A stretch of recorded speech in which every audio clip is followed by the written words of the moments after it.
Nadie quiere adoptarlo. Es un caso perdido.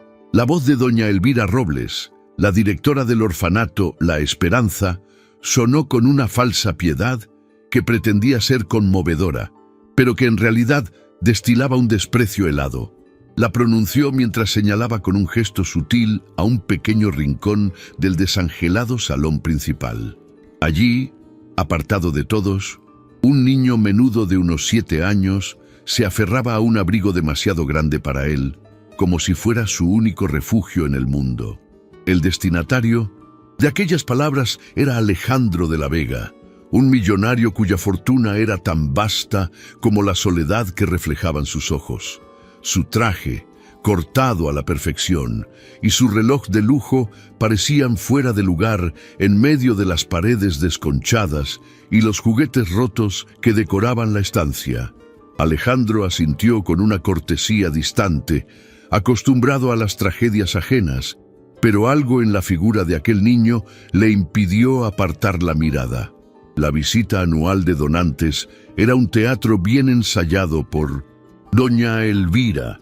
Mostraba a los niños más sonrientes y habladores como si fueran trofeos de su buena gestión, recitando sus tristes historias con un dramatismo calculado para abrir las billeteras de los más adinerados de Madrid. El orfanato La Esperanza era un pozo de miseria estratégicamente ubicado a la sombra de los palacios del barrio de Salamanca. Mientras afuera los chóferes esperaban en coches de alta gama, dentro los niños aprendían a compartir el hambre y el frío. Alejandro observaba la escena con el cinismo de un hombre que lo había perdido todo, no el dinero, sino la alegría. Su esposa Lidia había fallecido 5 años atrás en un trágico accidente, y con ella se fue la luz de su vida, dejando un vacío que ni todo el oro del mundo podía llenar. Por eso estaba allí cumpliendo una promesa, donando sin sentir. Mientras los demás benefactores escuchaban embelesados a la directora, los ojos de Alejandro seguían fijos en el niño del rincón. Se llamaba Mateo, según había oído.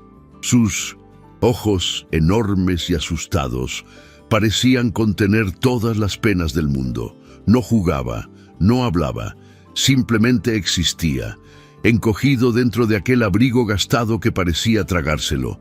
Los otros cuidadores pasaban a su lado con indiferencia, acostumbrados a su silencio. Lo habían etiquetado como difícil, un caso sin solución. Pero Alejandro no veía a un niño problemático. Veía una fragilidad tan profunda que le recordó a la suya propia. Ignorando a doña Elvira y su séquito, comenzó a caminar lentamente hacia él, movido por un impulso que no comprendía, una extraña necesidad de conectar con aquel pequeño náuago en un mar de abandono. Doña Elvira notó la desviación de su donante más importante y su sonrisa se tensó ligeramente. Intentó interceptarlo. «Señor de la Vega, permítame presentarle a Lucía. Es una niña muy brillante, la primera de su clase», comenzó a decir, intentando redirigir su atención. Pero Alejandro la ignoró por completo. Un gesto que nadie se atrevía a tener con la poderosa directora. Siguió su camino hasta detenerse frente a Mateo. El niño alzó la vista, asustado, y se encogió aún más, como si esperara un golpe o una palabra hiriente. Alejandro, contra todo pronóstico y rompiendo su propia coraza de frialdad, se arrodilló para quedar a su altura. El gesto sorprendió a todos los presentes. El implacable hombre de negocios, el magnate que hacía temblar a consejos de administración, estaba de rodillas en el suelo sucio de un orfanato, ante un niño que no era nadie. «Hola», dijo Alejandro con una voz suave que ni él mismo se reconocía. «¿Tienes frío?». Mateo no respondió, solo lo miró con esos ojos inmensos y llenos de desconfianza. Apretó con más fuerza la tela del abrigo. Alejandro sonrió con tristeza. «Es un buen abrigo, parece muy calentito», insistió, buscando cualquier forma de romper el hielo. Fue entonces cuando su mirada se posó en un detalle minúsculo, casi imperceptible, en el interior del cuello del abrigo, cosida con un hilo que Alguna vez fue blanco. Había una pequeña etiqueta de tela hecha a mano. Era un remiendo casero, un toque de amor en una prenda anónima. La curiosidad, una emoción que creía olvidada, se apoderó de él. Con un movimiento delicado, casi temeroso, alargó la mano para verla más de cerca.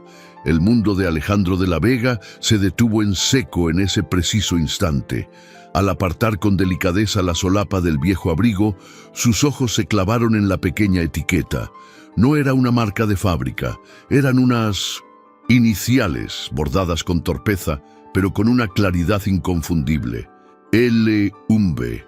Junto a ellas, apenas un par de puntadas de hilo verde y blanco, reconoció la forma de un pequeño lirio. Un sudor frío recorrió su espalda. El aire se volvió denso, pesado, casi imposible de respirar. Ese lirio era su secreto. Era el símbolo que él y su difunta esposa, Lidia Vega, habían creado para ellos, una pequeña flor que dibujaban en notas, en regalos, en mensajes ocultos. Era la marca de su amor, una promesa silenciosa que solo ellos dos conocían. ¿Cómo era posible? Se levantó bruscamente, con el rostro pálido como el mármol de una tumba. Miró a doña Elvira, que se acercaba con una expresión de falsa preocupación. ¿De dónde ha sacado este niño ese abrigo?, preguntó Alejandro, su voz sonando extraña, tensa, cargada de una urgencia que alarmó a la directora. Ella, desconcertada por el cambio de actitud, forzó una sonrisa condescendiente. «Oh, señor de la Vega, son ropas de donaciones. ¿Quién? ¿Sabe de dónde vienen? Este niño apareció con el puesto. Es lo único que tenía cuando lo encontraron abandonado en la puerta de una iglesia hace 7 años. Pobre criatura, un alma sin historia». Pero para Alejandro, esas palabras no eran el final de una historia, sino el comienzo de una que creía enterrada. La sospecha, monstruosa e increíble, comenzó a tomar forma en su mente. Un torbellino de emociones lo sacudió. El dolor, la rabia, la esperanza, todo se mezclaba en un caos ensordecedor. Miró de nuevo a Mateo, a sus ojos asustados, a su pelo revuelto. Buscó un rastro de Lidia en sus facciones, un eco de su sonrisa, de su mirada, y creyó encontrarlo. O quizás solo era el deseo desesperado de un corazón roto. No podía ser. Le habían dicho que su hijo había muerto en el parto, junto a su madre. Lloró sobre 2 ataúdes, uno grande y uno insoportablemente pequeño. Había construido su vida sobre esa pérdida, sobre esa verdad inamovible. Pero ahora, un viejo abrigo y un lirio bordado amenazaban con derrumbarlo todo. Tenía que saberlo, tenía que descubrir la verdad, por dolorosa que fuera. ¿Te conmueve esta historia? El destino de un hombre y un niño está a punto de unirse por un hilo de esperanza cosido en un viejo abrigo. Deja tu like y suscríbete para seguir este viaje lleno de misterios y emociones. Seguimos. Alejandro se recompuso, la máscara de empresario implacable volviendo a su rostro, pero sus ojos ardían con una nueva determinación. Se acercó a doña Elvira, su voz firme, sin dejar lugar a la negociación. «Quiero iniciar los trámites de adopción para este niño, inmediatamente». La sorpresa en el rostro de la directora fue mayúscula, seguida de una rápida y casi imperceptible sombra de pánico. No esperaba aquello. Mateo era su caso perdido, un niño invisible que no le reportaba beneficios ni prestigio. La atención del millonario era un imprevisto peligroso. Doña Elvira recuperó la compostura al instante, adoptando un tono profesional y falsamente protector. «Señor de la Vega, es una decisión muy impulsiva. La adopción es un proceso largo y complejo. Hay evaluaciones psicológicas, informes de idoneidad. No es como comprar una de sus empresas», dijo con una sonrisa que no llegó a sus ojos. Había un claro desafío en sus palabras, una advertencia velada. Pero Alejandro no era un hombre que se dejara intimidar por la burocracia. «Tengo los mejores abogados de España. El dinero no será un problema. Prepare los papeles que sean necesarios. No, aceptaré un no por respuesta. Su tono era glacial, el de un hombre acostumbrado a conseguir todo lo que se proponía. El duelo de voluntades había comenzado en aquel salón miserable. La directora lo condujo a su despacho, una habitación sorprendentemente lujosa en comparación con el resto del orfanato. Muebles de caoba, alfombras persas y cuadros de cierto valor decoraban las paredes. El contraste era obsceno y no pasó desapercibido para Alejandro, quien empezó a comprender que doña Elvira era mucho más que una simple cuidadora de huérfanos. «Mire, Alejandro», comenzó ella, sentándose tras su imponente escritorio. «Aprecio su generosidad, pero debo velar por el bienestar del niño. Mateo es especial, tiene muchos traumas, un cambio tan brusco, un entorno tan diferente, podría ser perjudicial para él. Necesita estabilidad, no los caprichos de un hombre rico y solitario». Cada palabra era una daga envuelta en seda, un ataque directo a su dolor y a su soledad. Alejandro sintió una oleada de furia. ¿Cómo se atrevía esa mujer a juzgarlo? Ella, que gobernaba sobre la tristeza de aquellos niños mientras vivía rodeada de lujos pagados con la caridad ajena. «Mi soledad no es de su incumbencia, señora Robles. Y mi interés por Mateo no es un capricho. Hay algo en ese niño que necesito proteger».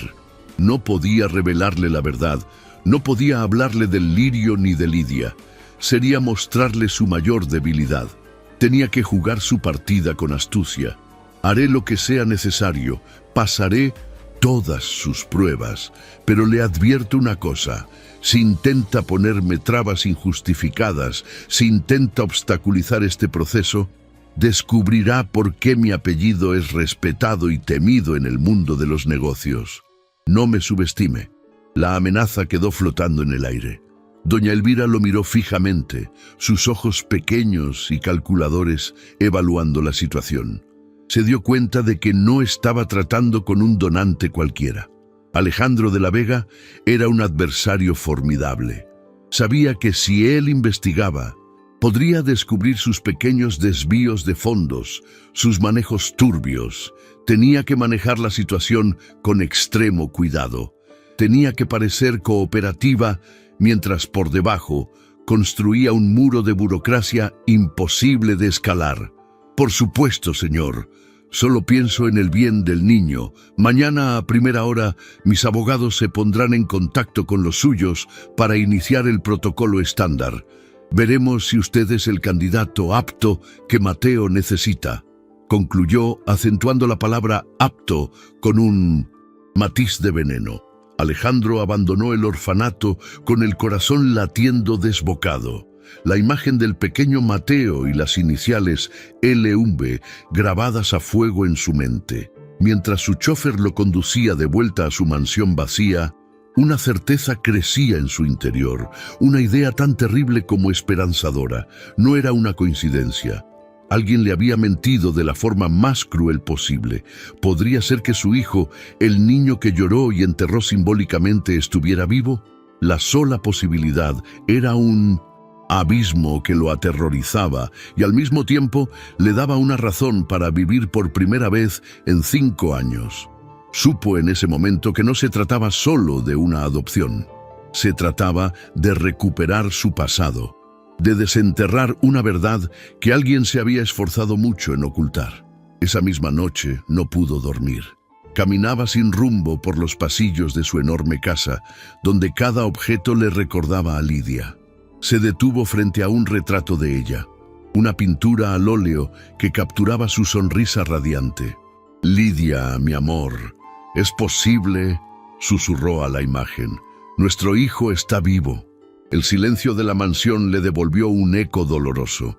Cogió el teléfono y llamó a su hombre de confianza, un investigador privado llamado Carlos, un antiguo policía de métodos poco ortodoxos pero increíblemente eficaces. «Carlos, necesito que investigues algo. Es el caso más importante de mi vida. Quiero que averigües todo sobre un niño llamado Mateo, del orfanato La Esperanza, y sobre su directora, una tal Elvira Robles. No dejes piedras sin remover. Los días siguientes se convirtieron en una tortuosa espera. Mientras sus abogados batallaban con la montaña de papeles y requisitos que el orfanato les enviaba, Alejandro recibía los informes preliminares de Carlos.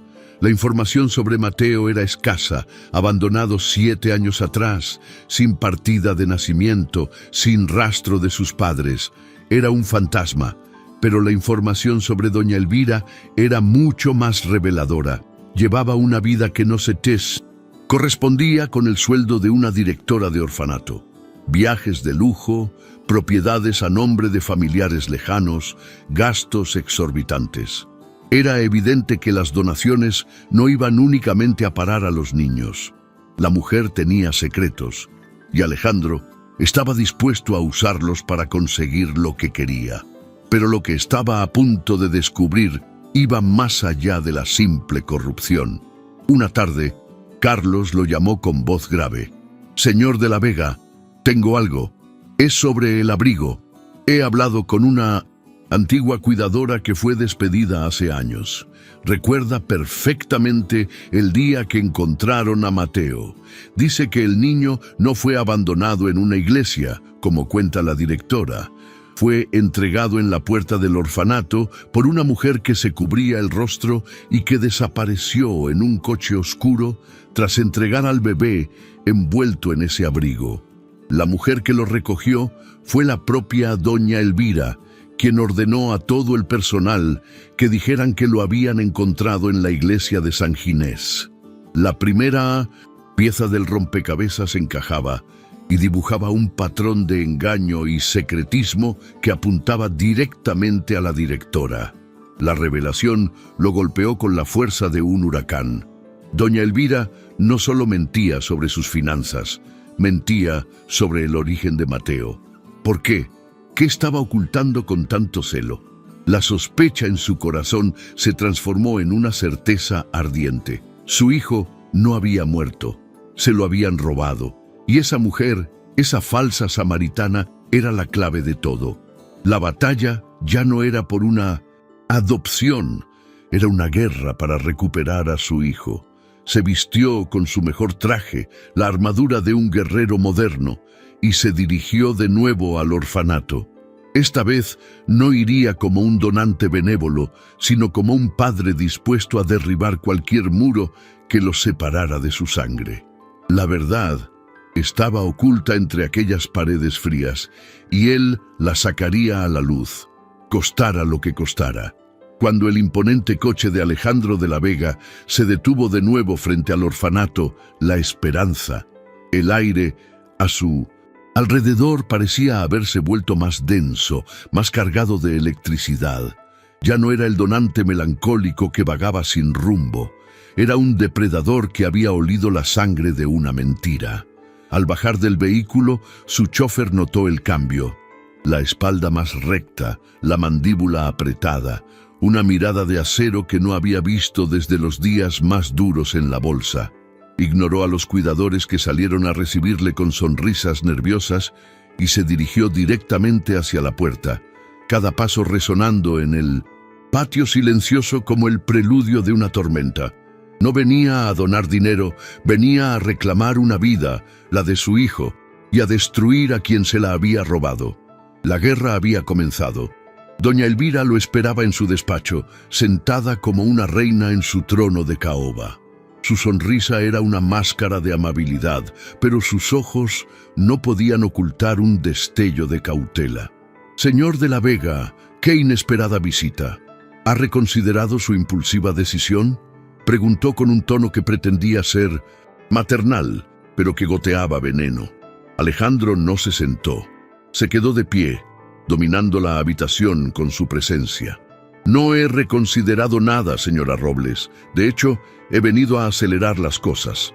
Mis abogados ya le han enviado la solicitud formal. Espero su total cooperación».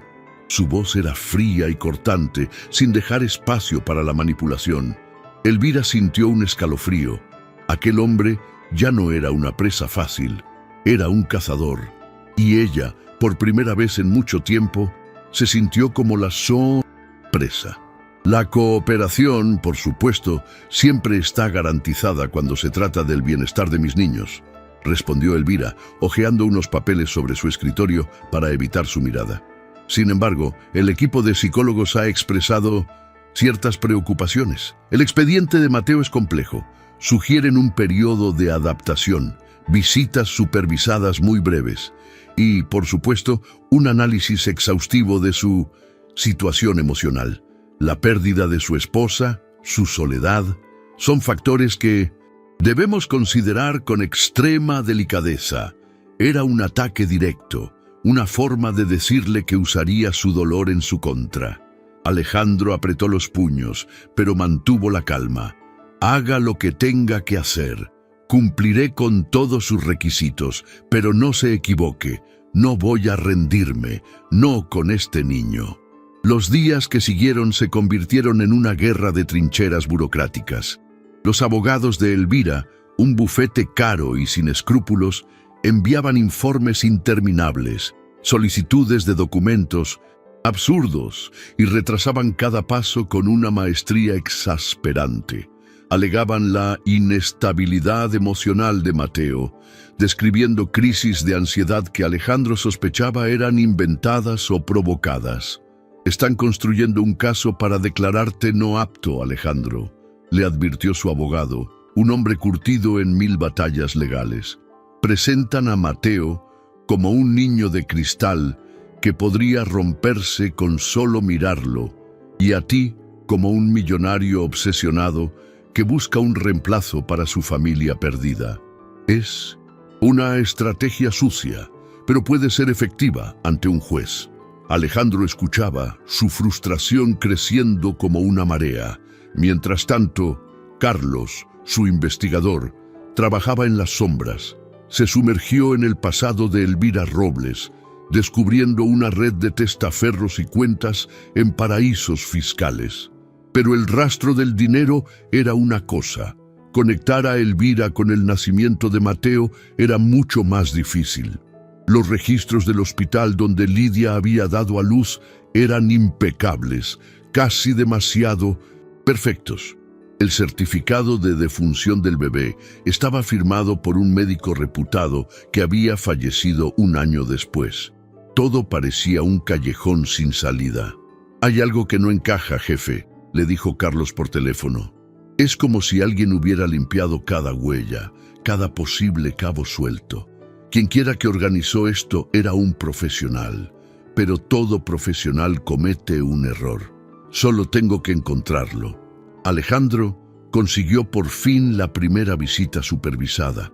La cita fue en una pequeña sala del orfanato, con paredes amarillentas y un único juguete en el suelo. Doña Elvira los observaba desde la puerta entreabierta, como un carcelero vigilando a un prisionero.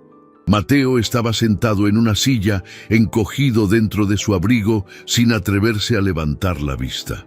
Alejandro se arrodilló a su lado, sintiendo el corazón encogido.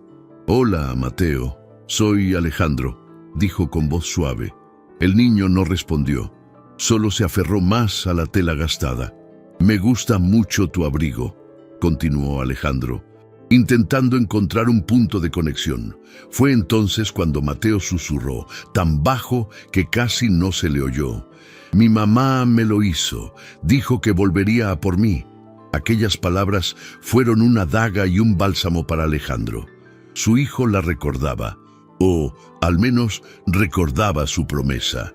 Al salir de la visita con el alma rota y a la vez llena de una nueva fuerza, Alejandro se topó con una joven trabajadora social que salía de otra sala. Era Ana, una chica de mirada limpia y sonrisa amable que siempre parecía agotada pero nunca derrotada. «Señor de la Vega», dijo ella en voz baja, asegurándose de que Elvira no los escuchara. «No se rinda, Mateo no es como lo pintan. Es un niño maravilloso, solo que tiene mucho miedo. Nadie le ha dado una oportunidad de verdad. Desde que usted viene por las noches, pregunta por el hombre de los ojos tristes. Creo que usted le importa. Aquellas palabras, dichas con sinceridad, fueron un rayo de luz en la oscuridad. Alejandro comprendió que tenía una aliada dentro de aquellas paredes. La estrategia de doña Elvira se volvió más agresiva. Unos días después, mientras Alejandro desayunaba en su mansión, su asistente le mostró la portada de un periódico sensacionalista. La foto era de él, saliendo del orfanato, con el rostro sombrío. El titular era una bofetada.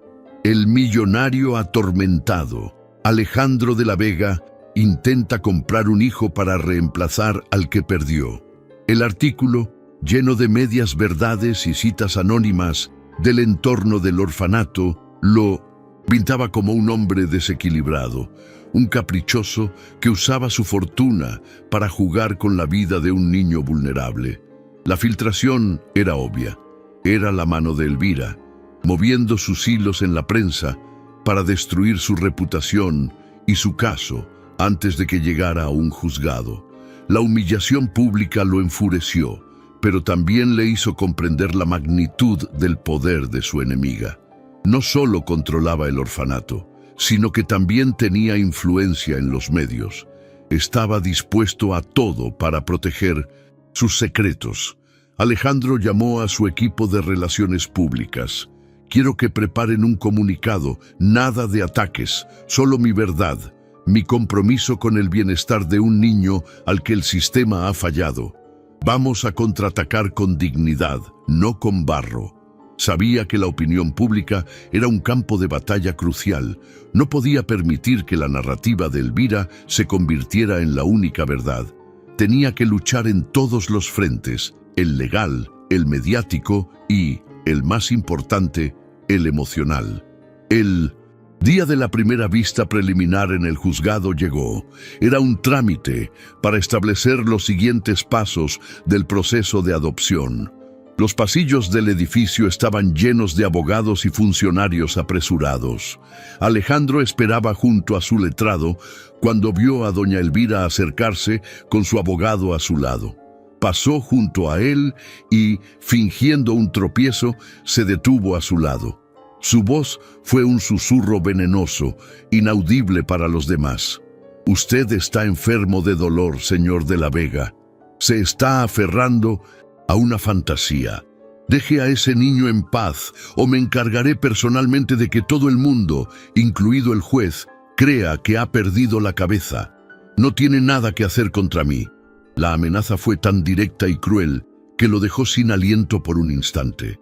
Era una mini humillación íntima, diseñada para desestabilizarlo, para atacarlo en su punto más débil, el duelo por Lidia.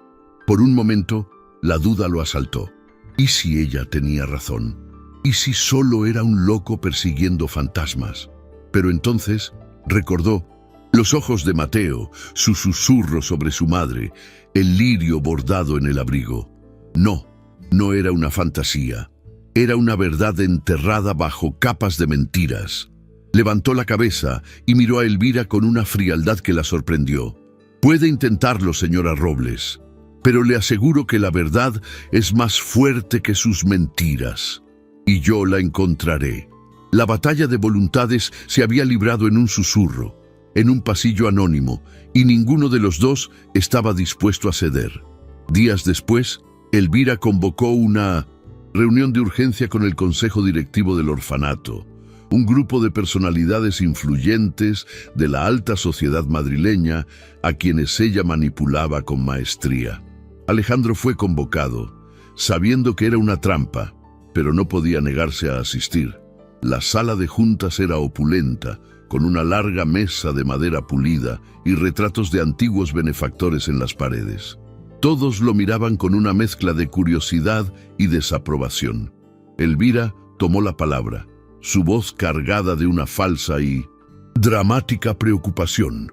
Les he reunido hoy por un asunto de suma gravedad que concierne a uno de nuestros niños más frágiles, el pequeño Mateo. Elvira procedió a representar el papel de su vida. Con lágrimas fingidas en los ojos, Habló del trauma de Mateo, de su extrema vulnerabilidad, y entonces lanzó su golpe maestro. Como saben, el señor de la Vega ha mostrado un interés repentino y abrumador por el niño, un interés que, lejos de ayudarle, parece estar causándole una gran perturbación. Hizo una señal y una de sus asistentes repartió un documento a los miembros del consejo. Este es un informe preliminar de nuestro equipo de psicólogos. Detalla un aumento de las pesadillas, de la ansiedad y del mutismo selectivo en Mateo desde que comenzaron las visitas del señor de la Vega. La humillación pública fue devastadora. Lo estaban pintando como un monstruo egoísta que dañaba al niño que pretendía salvar. Alejandro leyó el informe. Era una sarta de mentiras, una manipulación psicológica de manual. Palabras como apego ansioso, figura paterna intrusiva y riesgo de desestabilización emocional saltaban de la página. Se sintió atrapado, juzgado por un tribunal de extraños que ya habían dictado su sentencia. «Esto es una farsa», dijo, su voz resonando en el silencio tenso de la sala. «Este informe es una manipulación. Amo a ese niño». Uno de los miembros del consejo, un anciano banquero amigo de Elvira, lo miró por encima de sus gafas. «El amor no es suficiente, señor de la Vega. A veces, en nuestro afán por sanar nuestras propias heridas, hacemos daño a los demás. Quizá debería reconsiderar su postura por el bien del niño». Salió de aquella reunión sintiendo el peso de la derrota. Elvira le había ganado la partida. Había usado su poder, su reputación y su capacidad de manipulación para aislarlo y desacreditarlo.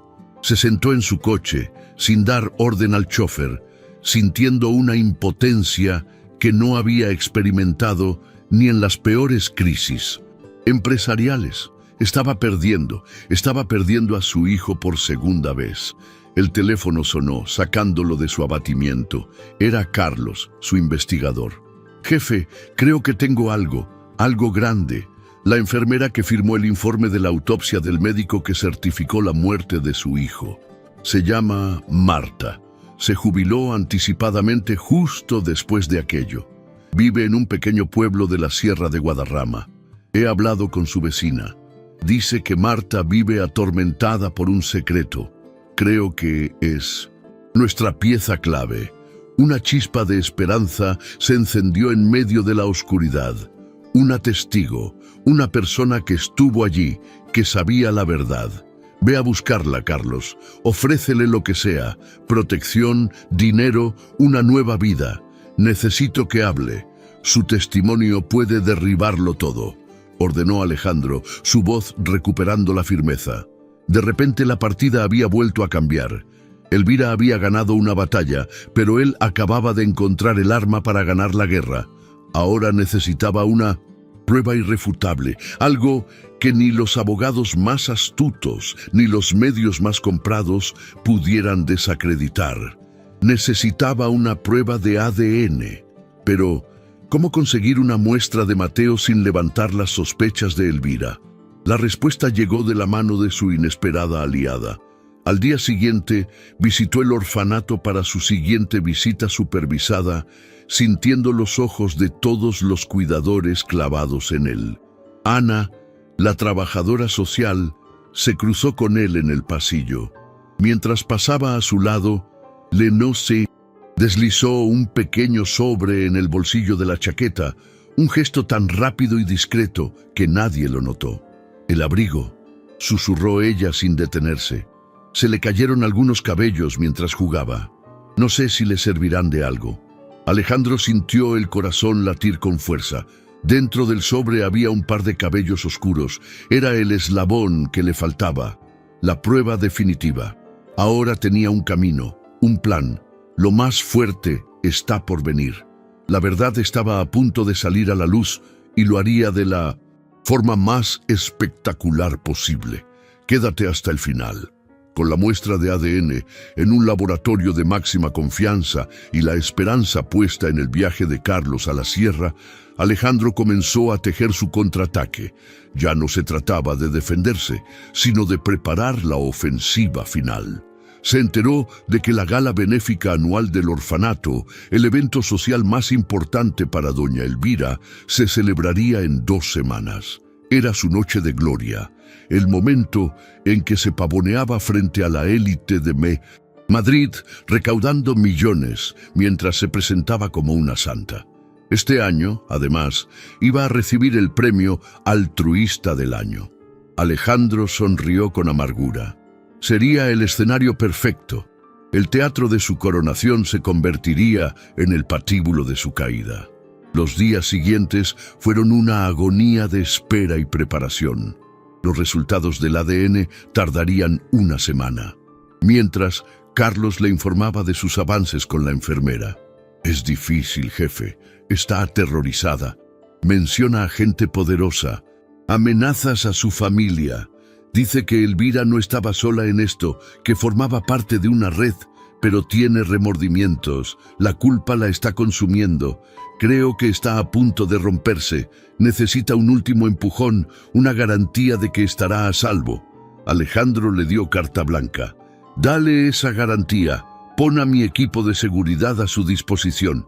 Su vida es lo más importante ahora mismo. Sin ella, solo tenemos sospechas. Con ella, tenemos la verdad. Mientras la maquinaria de su venganza se ponía en marcha, Alejandro seguía cumpliendo con las visitas supervisadas a Mateo. Cada encuentro era un tormento y una bendición.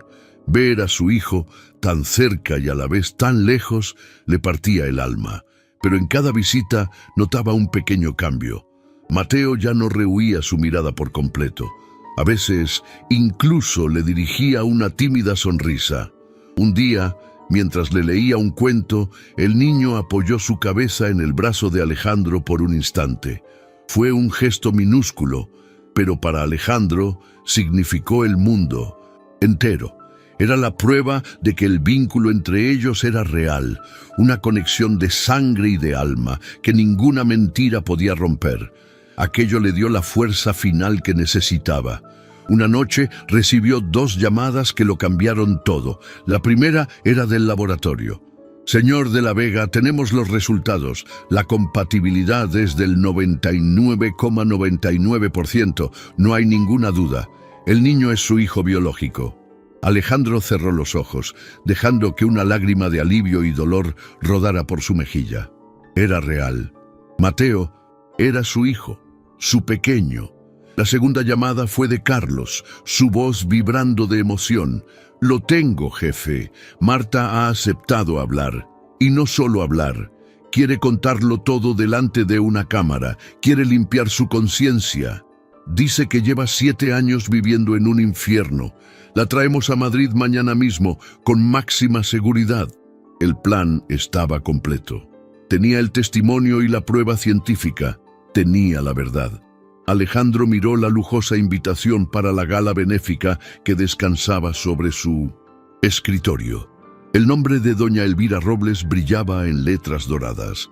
La mujer que le había robado a su hijo, que lo había criado en la miseria mientras ella se enriquecía, que lo había humillado y calumniado, estaba a punto de ser aclamada como una heroína. Una calma glacial se apoderó de él. Ya no sentía rabia, solo una determinación absoluta. Iba a asistir a esa gala, iba a aplaudir su discurso, y luego, cuando ella estuviera en la cima del mundo, bajo todos los focos, él se levantaría y la haría caer. No sería una venganza personal, sería un acto de justicia, por Lidia, por Mateo y por todos los niños a los que esa mujer había fallado. El telón estaba a punto de subirse para el acto final. La noche de la gala benéfica, el salón real del Hotel Palace resplandecía con una opulencia casi ofensiva. Candelabros de cristal arrojaban una luz dorada sobre un mar de joyas y trajes de alta costura.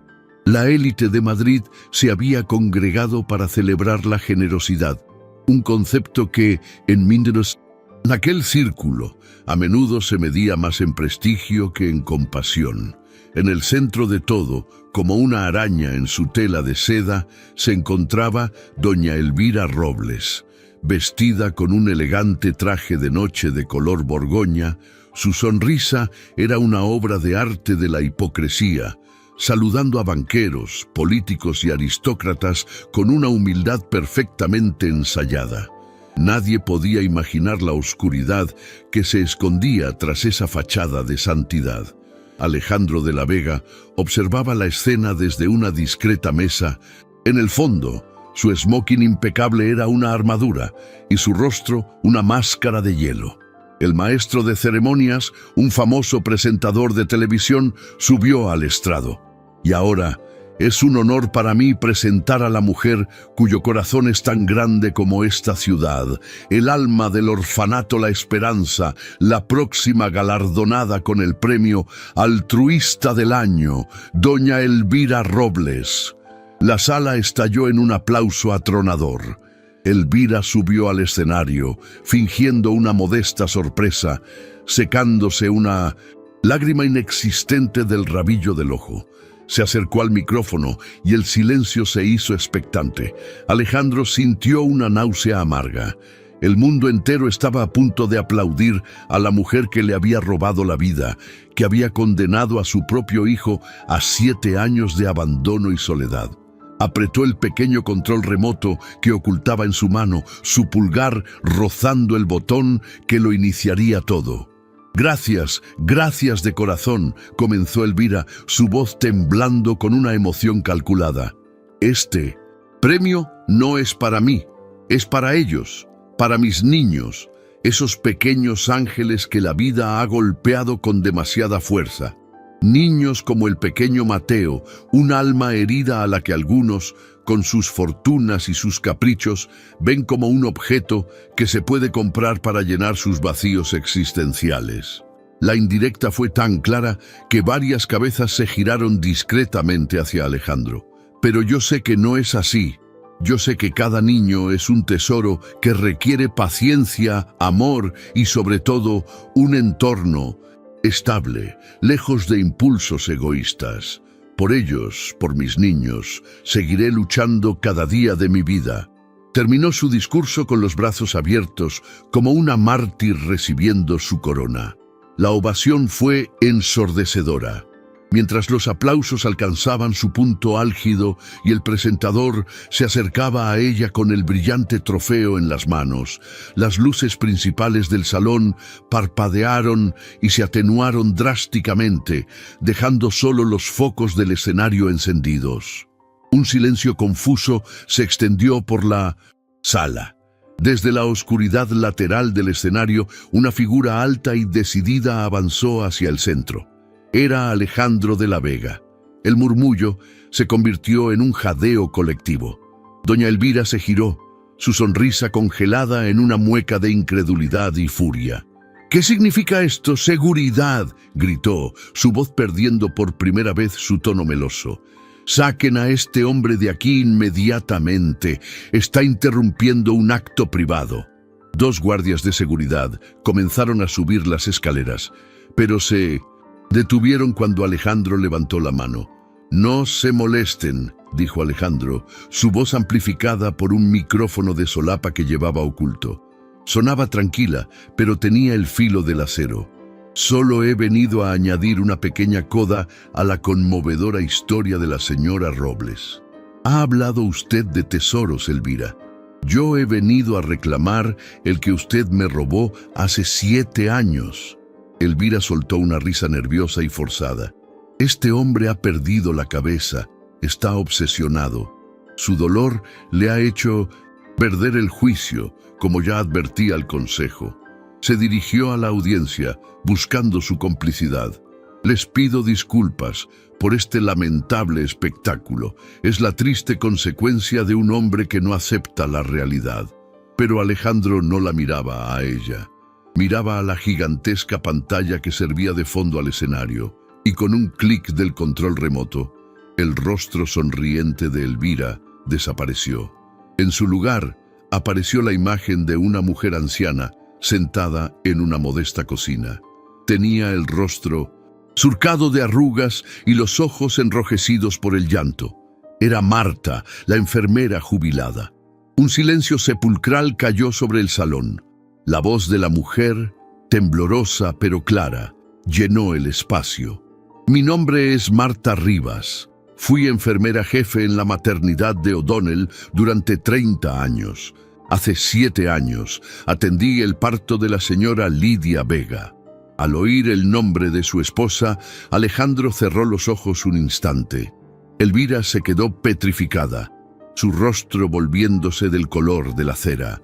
El niño nació sano, era un bebé precioso y fuerte, pero recibí una orden y una gran cantidad de dinero de doña Elvira Robles. Me ordenó que declarara al bebé muerto y se lo entregara. Me amenazó con hacerle daño a mi familia si hablaba. La confesión continuó. Cada palabra era un martillazo en los cimientos de la reputación de Elvira. Marta describió cómo envolvió al bebé en el único abrigo que Lidia había llevado al hospital. Un viejo abrigo de su marido con sus iniciales bordadas en el interior. Doña Elvira dirigía una red, sollozó la enfermera. Tomaba bebés de madres que creían muertos o que no podían cuidarlos y los usaba. Algunos los vendía en adopciones ilegales por sumas millonarias. A otros, como a Mateo, los mantenía en el orfanato como reclamo para donaciones, los casos perdidos que le daban tanta pena a la gente rica. El vídeo terminó. La pantalla se quedó en negro. Nadie en la sala se movía. Nadie respiraba. Todas las miradas estaban clavadas en Elvira, quien temblaba visiblemente con el rostro descompuesto por el pánico. «Es mentira, todo es una vil mentira», gritó con la voz rota. «Esa mujer es una actriz pagada por este loco para destruirme. No tienen pruebas». Su desesperación era palpable, pero Alejandro permaneció impasible. «Tiene razón, Elvira. En un mundo de mentiras, la palabra de una mujer arrepentida puede no ser suficiente para algunos. Por eso, traje algo más, algo que no se puede comprar, algo que no se puede falsificar». Volvió a pulsar el botón. La pantalla se iluminó de nuevo, mostrando un documento oficial de uno de los laboratorios genéticos más prestigiosos de Europa. Las palabras eran técnicas, pero el resultado, resaltado en un círculo rojo, era devastadoramente claro para todos. La cámara virtual del proyector hizo un zoom lento y dramático sobre las conclusiones del informe. Resultado de la prueba de parentesco. Leyó la voz en off de un técnico de laboratorio. Sujeto A, Alejandro de la Vega. Sujeto B, Mateo, sin apellido registrado. Probabilidad de paternidad, 99,99%. Debajo de los porcentajes en letras mayúsculas, 2 palabras sellaron el destino de Elvira. Compatibilidad confirmada. Padre e hijo. Un grito ahogado recorrió la sala. La verdad, innegable y científica, había caído como una guillotina. Ya no había escapatoria. No había mentiras que pudieran cubrir aquello. El niño que ella había llamado caso perdido era el heredero de una de las mayores fortunas de España. El hijo robado. Doña Elvira miró la pantalla, luego a Alejandro, y después al mar de rostros que la juzgaban. La máscara de piedad se había hecho añicos, revelando el monstruo que había debajo. Su rostro se contrajo en una mueca de puro odio. Por un instante pareció que iba a lanzarse sobre Alejandro, pero sus fuerzas la abandonaron. Sus rodillas cedieron y se desplomó en el escenario, el elegante vestido de noche arrugado a su alrededor como un sudario. El trofeo de altruista del año rodó por el suelo. Su brillo, dorado ahora, parecía una burla cruel. El silencio en el salón era total, roto solo por los sollozos histéricos y desesperados de la mujer que acababa de perderlo todo. Su imperio de mentiras se había derrumbado en directo frente a las mismas personas a las que había engañado durante décadas. En ese momento, las puertas principales del salón se abrieron de par en par y dos agentes de la Policía Nacional de uniforme entraron con paso firme y sereno. Se dirigieron directamente hacia el escenario, ignorando el caos y la confusión de los invitados. La gala benéfica se había convertido en la escena de un crimen. Alejandro no los había llamado en ese instante. Lo había coordinado todo para que llegaran en el momento preciso, asegurándose de que la justicia no solo se hiciera, sino que fuera vista por todos. Los agentes subieron al escenario y se acercaron a la figura temblorosa de Elvira. Uno de ellos se inclinó y le habló en voz baja pero firme, una voz que todos pudieron imaginar. «Doña Elvira Robles, queda usted detenida». La humillación fue absoluta. Mientras los agentes la ayudaban a levantarse y le leían sus derechos, los flashes de las cámaras de los periodistas presentes en el evento comenzaron a disparar sin piedad, inmortalizando su caída. El rostro de la santa se había convertido en el rostro de una criminal. Alejandro observó la escena sin una pizca de triunfo en sus ojos, solo un profundo y abrumador alivio mezclado con una tristeza infinita por los 7 años perdidos. Se acercó al micrófono por última vez. Su voz, ahora sí, se quebró por la emoción. No se dirigió a la audiencia, sino al futuro, a la única persona que importaba. «Mateo, hijo mío, papá va a por ti. Se acabó la espera. Te prometo que nunca más volverás a estar solo». Dejó caer el micrófono y bajó del escenario, dejando atrás el desmoronamiento de un reino de mentiras para ir a construir, por fin, un hogar. Mientras los ecos de la gala se desvanecían en una vorágine de sirenas de policía y flashes de cámaras, Alejandro de la Vega ya estaba en su coche, atravesando las calles de Madrid. No sentía la euforia de la victoria, ni el placer de la venganza cumplida. Solo sentía una urgencia abrumadora, un vacío de 7 años que necesitaba llenar con desesperación. Cada semáforo en rojo era una tortura, cada metro que los separaba del orfanato, una eternidad. Su chofer, un hombre leal que había presenciado en silencio su dolor durante años, conducía con una rapidez solemne, comprendiendo sin necesidad de palabras que aquel no era el final de una batalla, sino el verdadero comienzo de una vida. Alejandro miraba por la ventanilla las luces de la ciudad, pero lo único que veía eran los ojos asustados de su hijo, esperando en la oscuridad.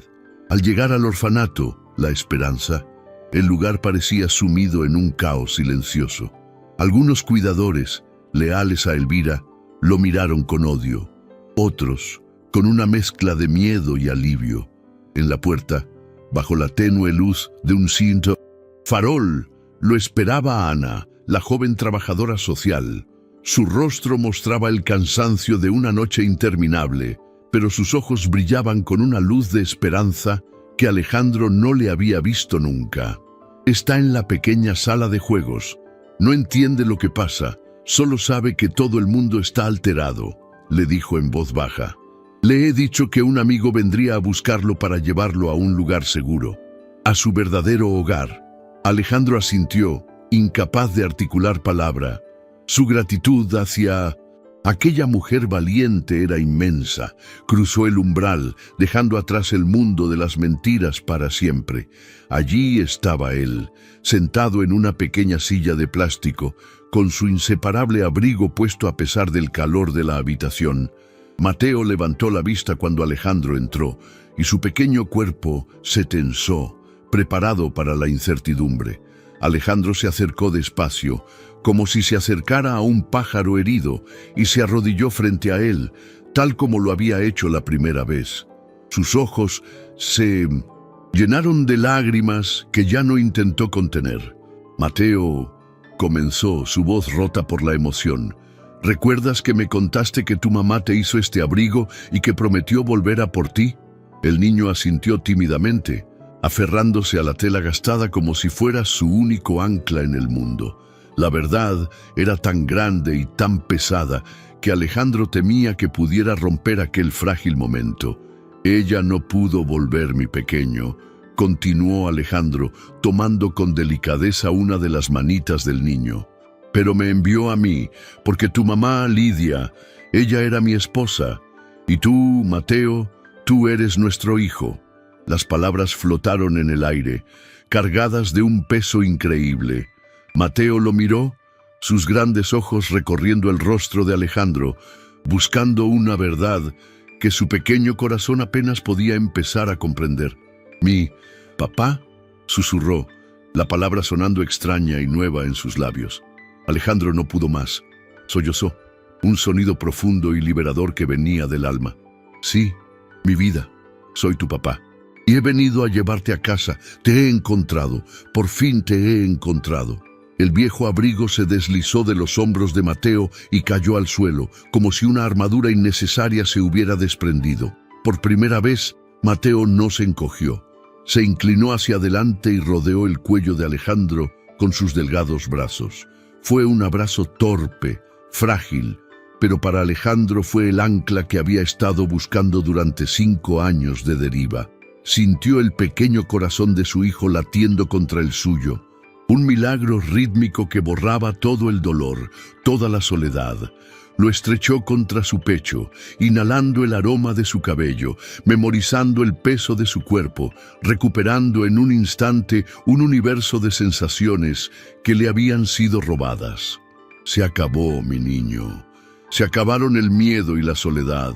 Te lo prometo, papá está aquí, y esta vez es para siempre», le susurró al oído, sellando una promesa que ni la muerte había podido romper del todo. Salir del orfanato fue como salir de una tumba. Dejaron atrás las paredes grises, los juguetes rotos y los fantasmas del abandono. Al entrar en la inmensa mansión de Alejandro, Mateo se quedó paralizado en el vestíbulo, mirando con asombro los techos altos y la gran escalera de mármol. Todo era tan grande, tan silencioso. Por un momento, el miedo volvió a sus ojos. Alejandro se arrodilló de nuevo.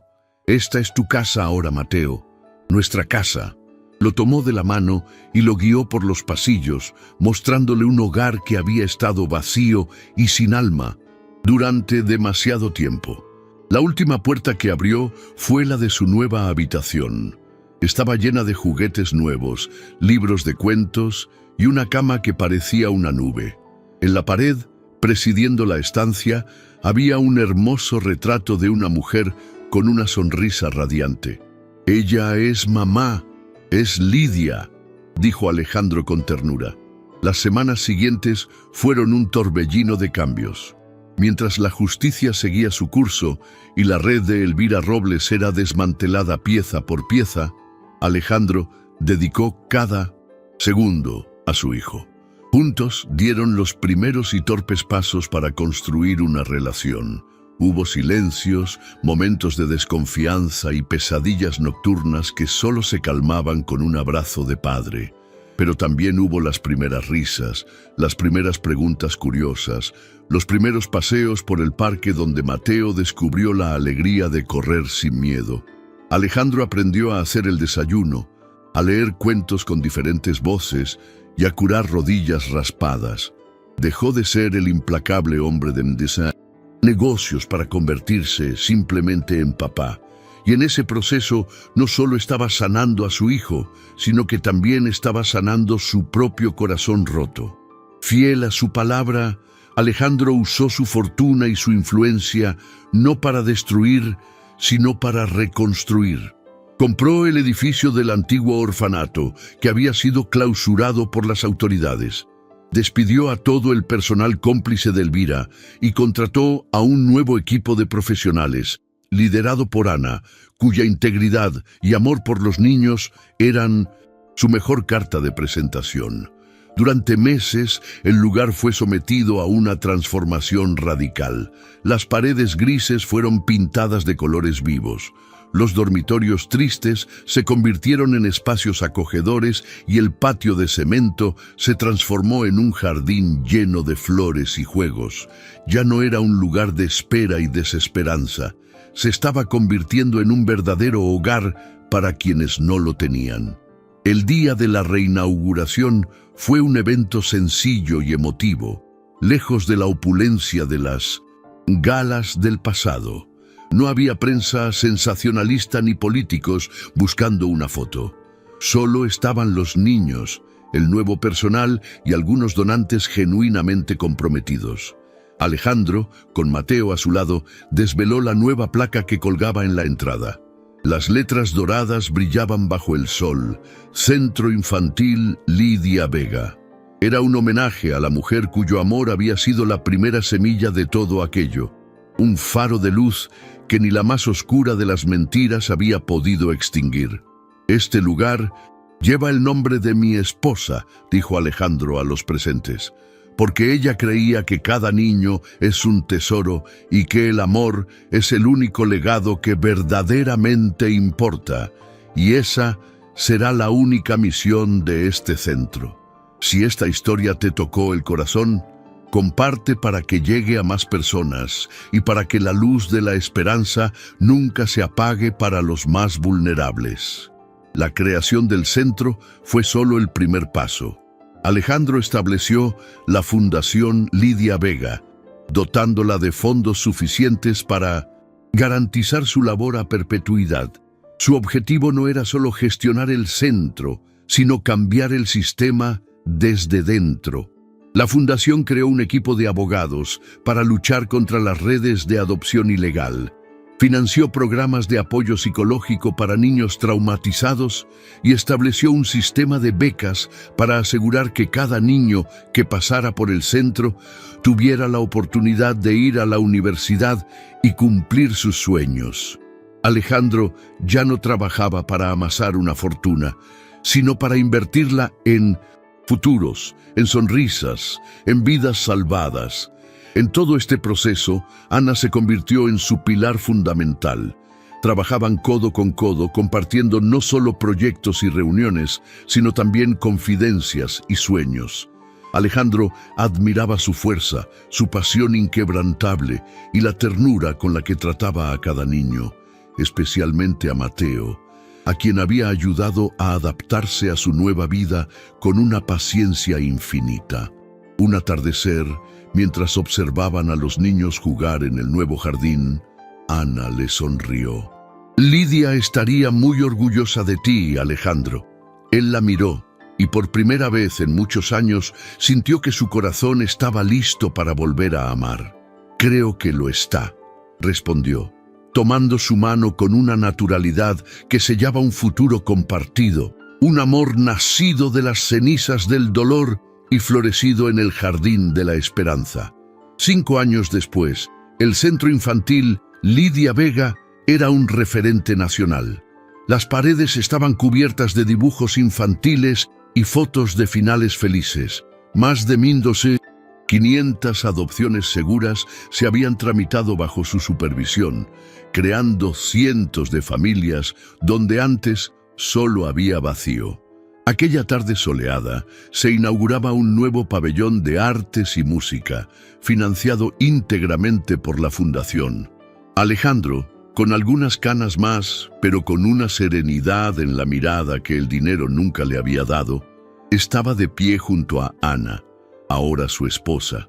Se cogían de la mano, observando con orgullo la culminación de su trabajo. Juntos habían construido mucho, más que un edificio. Habían construido un santuario de segundas oportunidades. A su lado, un joven alto y de sonrisa fácil se preparaba para cortar la cinta inaugural. Era Mateo. A sus 12 años, ya no quedaba ni rastro del niño asustado que se escondía en un abrigo. Era un adolescente brillante, elocuente y lleno de vida, capitán del equipo de debate de su colegio y un apasionado del piano, cuyo talento había florecido en aquel mismo centro. Tomó el micrófono con una confianza que emocionó a Alejandro. Yo fui uno de los niños que vivió entre las viejas paredes de este lugar, comenzó, su voz clara y firme. Aprendí lo que era el miedo y la soledad, pero aquí también aprendí lo que era la esperanza.